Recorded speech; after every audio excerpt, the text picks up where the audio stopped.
नमस्कार साथियों, बहुत बहुत स्वागत है आप सभी का। आज प्रस्तुत है मुंशी प्रेमचंद जी के द्वारा लिखी हुई कहानी दूध का दाम, जो मानसरोवर भाग 2 में संकलित है। तो चलिए सुनते हैं कहानी पसंद आए तो उसको लाइक कीजिएगा, शेयर कीजिएगा और चैनल को सब्सक्राइब कीजिएगा। साथ में कमेंट करके आप बता सकते हैं कि अगली कहानी आप कौन सी सुनना चाहेंगे। अब बड़े बड़े शहरों में दाइयाँ, नर्सें और लेडी डॉक्टर सभी पैदा हो गई हैं, लेकिन देहातों में जच्चे खानों पर अभी तक भंगिनों का ही प्रभुत्व है और निकट भविष्य में इसमें कोई तब्दीली होने की आशा नहीं। बाबू महेश नाथ अपने गांव के जमींदार थे, शिक्षित थे और जच्चे खानों में सुधार की आवश्यकता को मानते थे, लेकिन इसमें जो बाधाएं थी उन पर कैसे विजय पाते। कोई नर्स देहात में जाने पर राजी ना हुई और बहुत कहने सुनने से राजी भी हुई तो इतनी लंबी चौड़ी फीस मांगी कि बाबू साहब को सिर झुकाकर चले आने के सिवा और कुछ ना सूझा। लेडी डॉक्टर के पास जाने की उन्हें हिम्मत न पड़ी। उनकी फीस पूरी करने के लिए शायद बाबू साहब को अपनी आधी जायदाद बेचनी पड़ती। इसलिए जब 3 कन्याओं के बाद वो चौथा लड़का पैदा हुआ तो फिर वही गूदड़ था और वही गूदड़ की बहू। बच्चे अक्सर रात को ही पैदा होते हैं। एक दिन आधी रात को चपरासी ने गूदड़ के द्वार पर ऐसी हाँक लगाई कि पास पड़ोस में भी जाग पड़ गई। लड़की ना थी कि मरी आवाज से पुकारता। गूदड़ के घर में इस शुभ अवसर के लिए महीनों से तैयारी हो रही थी। भय था तो यही कि फिर बेटी ना हो जाए, नहीं तो वही बंधा हुआ 1 रुपया और 1 साड़ी मिलकर रह जाएगी। इस विषय में स्त्री पुरुष में कितनी ही बार झगड़ा हो चुका था। शर्त लग चुकी थी। स्त्री कहती थी, अगर अब की बार बेटा ना हो तो मुंह ना दिखाऊं। हाँ, मुंह ना दिखाऊं, सारे लक्षण बेटे के हैं। और गूदड़ कहता था, देख लेना, बेटी होगी और बीच खेत बेटी होगी। बेटा निकले तो मूछें मुड़ा लूं। हाँ, मूछें मुड़ा लूं। शायद गूदड़ समझता था कि इस तरह अपनी स्त्री में पुत्र कामना को बलवान करके वो बेटे की अवाई के लिए रास्ता साफ कर रहा है। भूंगी बोली, अब मूछ मुड़ा ले दाढ़ीजार, कहती थी बेटा होगा। सुनता ही ना था, अपनी ही रट लगाई जाता था। मैं आज तेरी मूछें मोड़ूंगी, खूंटी तक को रखूंगी ही नहीं। गूदड़ ने कहा, अच्छा मोड़ लेना भली मानस, मूछें क्या फिर निकलेंगी ही नहीं। तीसरे दिन देख लेना, फिर ज्यों की त्यों है, मगर जो कुछ मिलेगा उसमें आधा रखा लूंगा, कहे देता हूं। भूंगी ने अंगूठा दिखाया और अपने 3 महीने के बालक को गूदड़ के सुपुर्द कर सिपाही के साथ चल खड़ी हुई। गूदड़ ने पुकारा, अरे सुन तो, कहाँ भागी जाती है, मुझे भी बधाई बजाने जाना पड़ेगा, इसे कौन संभालेगा। भूंगी ने दूर से ही कहा, इसे वहीं धरती पर सुला देना, मैं आके दूध पिला जाऊंगी। महेश नाथ के यहाँ अब भी भूंगी की खूब खातिरदारियां होने लगी। सवेरे हरीरा मिलता, दोपहर को पूरियां और हलवा, तीसरे पहर को फिर और रात को फिर, और गूदड़ को भी भरपूर परोसा मिलता था।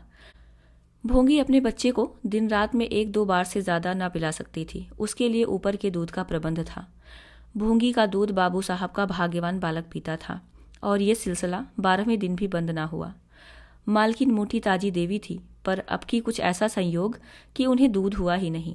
तीनों लड़कियों की बार इतने इफरात से दूध होता था कि लड़कियों को बदहजमी हो जाती थी। अब की एक बूंद नहीं। भूंगी दाई थी और दूध पिलाई भी। मालकिन कहती, भूंगी हमारे बच्चे को पाल दे, फिर जब तक तू जिए बैठी खाती रहना। 5 बीघे माफी दिलवा दूंगी, नाती पोते तक चैन करेंगे। और भूंगी का लाडला ऊपर का दूध हजम न कर सकने के कारण बार बार उल्टी करता और दिन दिन दुबला होता जाता था। भूंगी कहती, बहू जी मोड़न में चूड़े लूंगी, कहे देती हूँ। बहू जी उत्तर देती, हाँ चूड़े लेना भाई, धमकाती क्यों है, चांदी के लेगी या सोने के। वाह बहू जी, चांदी के चूड़े पहन के किसे मुंह दिखाऊंगी और किसकी हंसी होगी। अच्छा सोने के लेना भाई, कह तो दिया। भूंगी ने कहा, और ब्याह में कंठा लूंगी और चौधरी के हाथों के तोड़े। बहू जी बोली, वो भी लेना, भगवान वो दिन तो दिखावे। घर में मालकिन के बाद भूंगी का राज्य था। मेहरियां, महाराजिन, नौकर चाकर सब उसका रोब मानते थे। यहाँ तक कि खुद बहू जी भी उससे दब जाती थी। एक बार तो उसने महेश नाथ को भी डांटा था, हंसकर टाल गए। बात चली थी भंगियों की। महेश नाथ ने कहा था, दुनिया में और चाहे कुछ भी हो जाए, भंगी भंगी ही रहेंगे, इन्हें आदमी बनाना कठिन है। इस पर भूंगी ने कहा था, मालिक भंगी तो बड़े बड़ों को आदमी बनाते हैं, उन्हें कोई क्या आदमी बनाए। यह गुस्ताखी करके किसी दूसरे अवसर पर भला भूंगी के सिर के बाल बच सकते थे, लेकिन आज बाबू साहब ठठा कर हंसे और बोले, भूंगी बात बड़े पते की कहती है। भूंगी का शासनकाल साल भर से आगे न चल सका। देवताओं ने बालक के भंगिन का दूध पीने पर आपत्ति की। मोटे राम शास्त्री तो प्रायश्चित का प्रस्ताव कर बैठे। दूध तो छुड़ा दिया गया, लेकिन प्रायश्चित की बात हंसी में उड़ गई। महेशनाथ ने फटकार कर कहा, प्रायश्चित की खूब कही शास्त्री जी। कल तक उसी भंगिन का खून पीकर पला, अब उसमें छूत घुस गई। वाह रे आपका धर्म। शास्त्री जी शिखा फटकार कर बोले, ये सत्य है, वो कल तक भंगिन का रक्त पीकर पला, मांस खाकर पला, ये भी सत्य है। लेकिन कल की बात कल थी, आज की बात आज। जगन्नाथपुरी में छूत अछूत सब एक पंगत में खाते हैं, पर यहाँ तो नहीं खा सकते। बीमारी में तो हम भी कपड़े पहने खा लेते हैं, खिचड़ी तक खा लेते हैं बाबूजी, लेकिन अच्छे हो जाने पर तो नेम का पालन करना ही पड़ता है। अब धर्म की बात न्यारी है, तो इसका यह अर्थ है कि धर्म बदलता रहता है, कभी कुछ कभी कुछ। और क्या, राजा का धर्म अलग, प्रजा का धर्म अलग, अमीर का धर्म अलग, गरीब का धर्म अलग। राजे महाराजे जो चाहें खाएं, जिसके साथ चाहें जाएं, जिसके साथ चाहें शादी ब्याह करें, उनके लिए कोई बंधन नहीं। समर्थ पुरुष हैं, बंधन तो मध्य वालों के लिए है। प्रायश्चित तो ना हुआ, लेकिन भूंगी को गद्दी से उतरना पड़ा। हाँ, दान दक्षिणा इतनी मिली कि वो अकेले ले ना जा सकी, और सोने के चूड़े भी मिले। एक की जगह 2 नई सुंदर साड़ियाँ, मामूली नैनसुख की नहीं, जैसी लड़कियों के बाद मिली थी। इसी साल प्लेग ने जोर बांधा और गूदड़ पहले ही चपेट में आ गया। भूंगी अकेली रह गई, पर गृहस्थी ज्यों की त्यों चलती रही। लोग ताक लगाए बैठे थे कि भूंगी अब गई। फला भंगी से बातचीत हुई, फला चौधरी आए, लेकिन भूंगी ना कहीं आई ना कहीं गई। यहाँ तक कि 5 साल बीत गए और उसका बालक मंगल दुर्बल और सदा रोगी रहने पर भी दौड़ने लगा। सुरेश के सामने पिद्दी सा लगता था। एक दिन भूंगी महेशनाथ के घर का परनाला साफ कर रही थी। महीनों से गलीच जमा हो रहा था, आंगन में पानी भरा रहने लगा था। परनाले में एक लंबा मोटा बांस डालकर जोर से हिला रही थी। पूरा दाहिना हाथ परनाले के अंदर था कि एकाएक उसने चिल्लाकर हाथ बाहर निकाल लिया, और उसी वक्त एक काला सांप परनाले से निकलकर भागा। लोगों ने दौड़कर उसे मार तो डाला, लेकिन भूंगी को ना बचा सके। समझे, पानी का सांप है, विषैला ना होगा, इसलिए पहले कुछ गफलत की गई। जब विष देह में फैल गया और लहरें आने लगी, तब पता चला कि वो पानी का सांप नहीं, गेहूं था। मंगल अब अनाथ था। दिन भर महेश बाबू के द्वार पर मंडराया करता। घर में जूठन इतना बचता था कि ऐसे ऐसे 10-5 बालक पल सकते थे। खाने की कोई कमी ना थी। हाँ, उसे तब बुरा जरूर लगता था जब उसे मिट्टी के कसूरों में ऊपर से खाना दिया जाता था। सब लोग अच्छे अच्छे बर्तनों में खाते हैं, उसके लिए मिट्टी के कसूरे। यूं उसे इस भेदभाव का बिल्कुल ज्ञान न होता था, लेकिन गांव के लड़के चिढ़ा चिढ़ा कर उसका अपमान करते रहते थे। कोई उसे अपने साथ खिलाता भी न था। यहाँ तक कि जिस टाट पर वो सोता था वो भी अछूत था। मकान के सामने एक नीम का पेड़ था, इसी के नीचे मंगल का डेरा था। एक फटा सा टाट का टुकड़ा, 2 मिट्टी के कसूरे और एक धोती जो सुरेश बाबू की उतरन थी।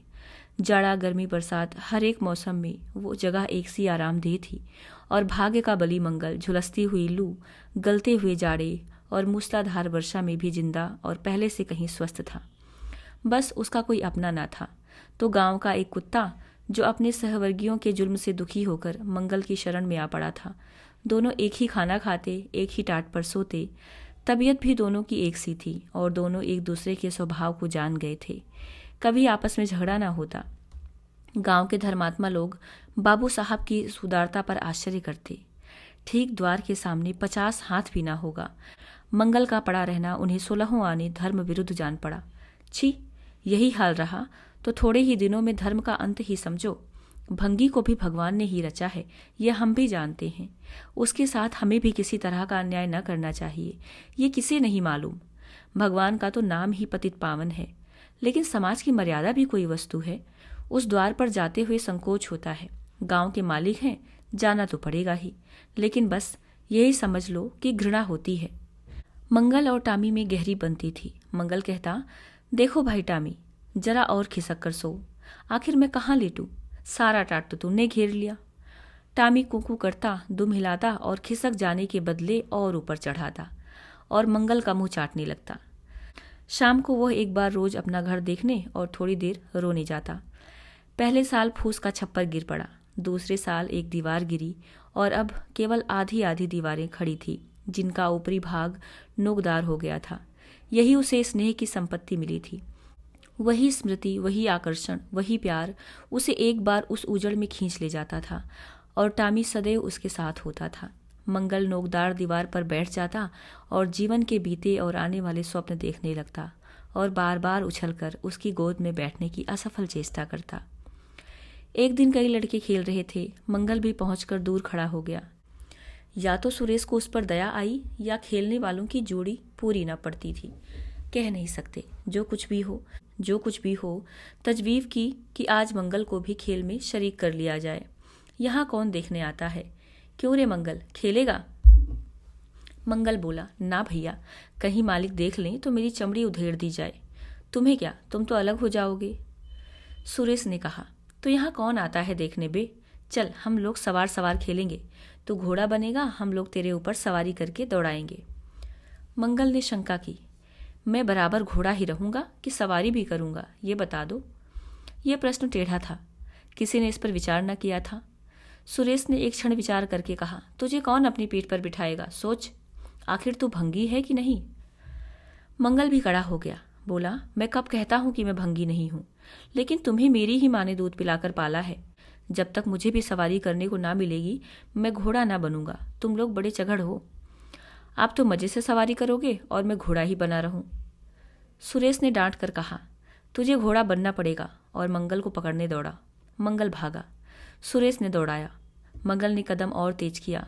सुरेश ने भी जोर लगाया, मगर वो बहुत खा खाकर थुलथुल हो गया था और दौड़ने में उसकी सांस फूलने लगती थी। आखिर उसने रुककर कहा, आकर घोड़ा बनो मंगल, नहीं तो कभी पा जाऊंगा तो बुरी तरह पीटूंगा। तुम्हें भी घोड़ा बनना पड़ेगा। अच्छा, हम भी बन जाएंगे। तुम पीछे से निकल जाओगे, पहले तुम घोड़ा बन जाओ, मैं सवारी कर लूं, फिर मैं बनूंगा, मंगल ने कहा। सुरेश ने सचमुच चकमा देना चाहा था। मंगल का यह मुतालबा सुनकर साथियों से बोला, देखते हो इसकी बदमाशी, भंगी है ना। तीनों ने मंगल को घेर लिया और उसे जबरदस्ती घोड़ा बना दिया। सुरेश ने चटपट उसकी पीठ पर आसन जमा लिया और टिक टिक करके बोला, चल घोड़े चल।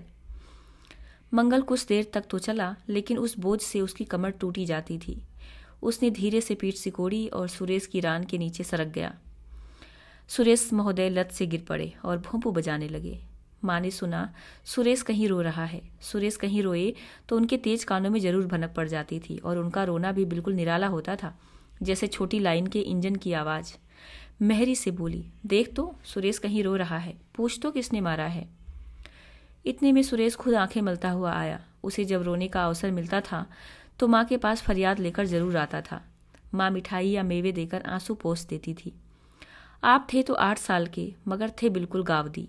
हद से ज़्यादा प्यार ने उनकी बुद्धि के साथ वही किया था जो हद से ज़्यादा भोजन ने उसकी देह के साथ। माँ ने पूछा, क्यों रोता है सुरेश, किसने मारा? सुरेश ने कहा, मंगल ने छू लिया।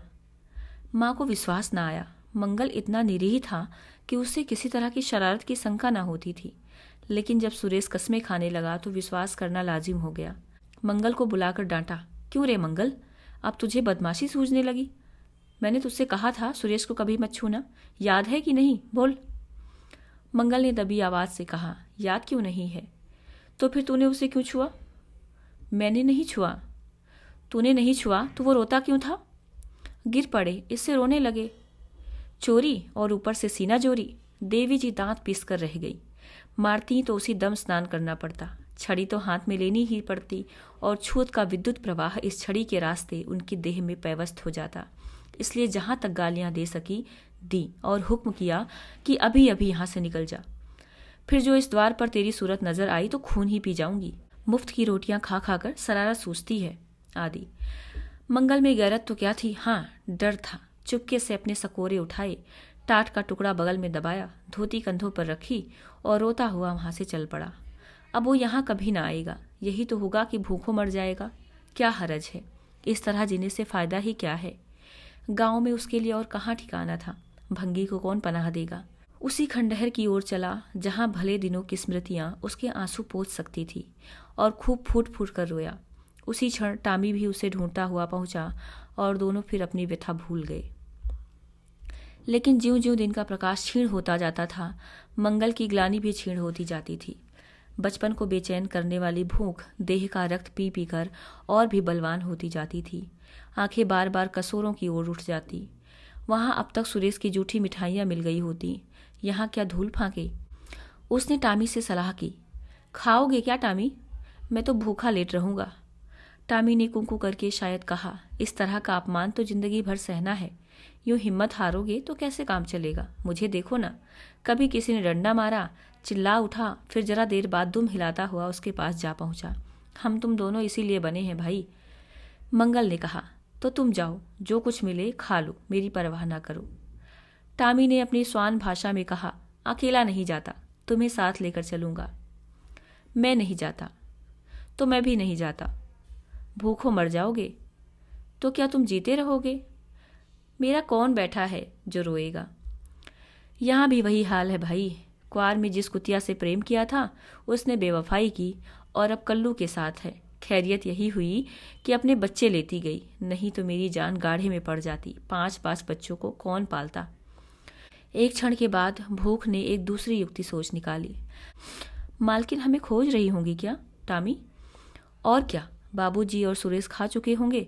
कहार ने उनकी थाली में से जूठन निकाल लिया होगा और हमें पुकार रहा होगा। बाबूजी और सुरेश दोनों की थालियों में घी खूब रहता है और वो मीठी मीठी चीज, हाँ मलाई, सबका सब घूरे पर डाल दिया जाएगा। देखें, हमें खोजने कोई आता है? खोजने कौन आएगा? क्या कोई पुरोहित हो?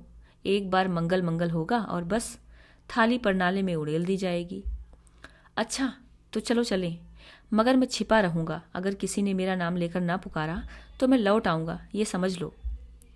दोनों वहां से निकले और आकर महेशनाथ के द्वार पर अंधेरे में दबक कर खड़े हो गए। मगर टामी को सब्र कहाँ। वो धीरे से अंदर घुसा, देखा महेशनाथ और सुरेश थाली पर बैठ गए हैं। बरोठे में धीरे से बैठ गया, मगर डर रहा था कि कोई डंडा ना मार दे। नौकर में बातचीत हो रही थी। एक ने कहा, आज मंगलवा नहीं दिखाई देता। मालकिन ने डांटा था, इससे भागा है शायद। दूसरे ने जवाब दिया, अच्छा हुआ निकाल दिया गया, सवेरे सवेरे भंगी का मुंह देखना पड़ता था। मंगल और अंधेरे में खिसक गया। आशा गहरे जल में डूब गई। महेशनाथ थाली से उठ गए। नौकर हाथ धुला रहा था। अब हुक्का पिएंगे और सोएंगे। सुरेश अपनी माँ के पास बैठा कोई कहानी सुनता सुनता सो जाएगा। गरीब मंगल की किसे चिंता है? इतनी देर हो गई, किसी ने भूल से भी ना पुकारा। कुछ देर तक वो निराश सा वहां खड़ा रहा, फिर एक लंबी सांस खींचकर जाना ही चाहता था कि कहार पत्तल में थाली का जूठन लेता आता नजर आया। मंगल अंधेरे से निकलकर प्रकाश में आ गया। अब मन को कैसे रोके? कहार ने कहा, अरे तू यहाँ था, हमने समझा कि कहीं चला गया। ले खा ले, मैं फेंकने जा रहा था। मंगल ने दीनता से कहा, मैं तो बड़ी देर से यहाँ खड़ा था। तो बोला क्यों नहीं? मारे डर के। अच्छा ले खा ले। उसने पत्तल को ऊपर उठाकर मंगल के फैले हुए हाथों में डाल दिया। मंगल ने उसकी ओर ऐसी आंखों से देखा जिसमें दीन कृतज्ञता भरी हुई थी। टामी भी अंदर से निकल आया। दोनों वहीं नीम के नीचे पत्तल में खाने लगे। मंगल ने एक हाथ से टामी का सिर सहलाकर कहा, देखा, पेट की आग ऐसी होती है। ये लात की मारी हुई रोटियां भी ना मिलती तो क्या करते? टामी ने दुम हिला दी। सुरेश को अम्मा ने पाला था। टामी ने फिर दुम हिलाई। लोग कहते हैं दूध का दाम कोई नहीं चुका सकता, और मुझे दूध का ये दाम मिल रहा है। टामी ने फिर दुम हिलाई। तो ये थी मुंशी प्रेमचंद जी के द्वारा लिखी हुई कहानी दूध का दाम। धन्यवाद।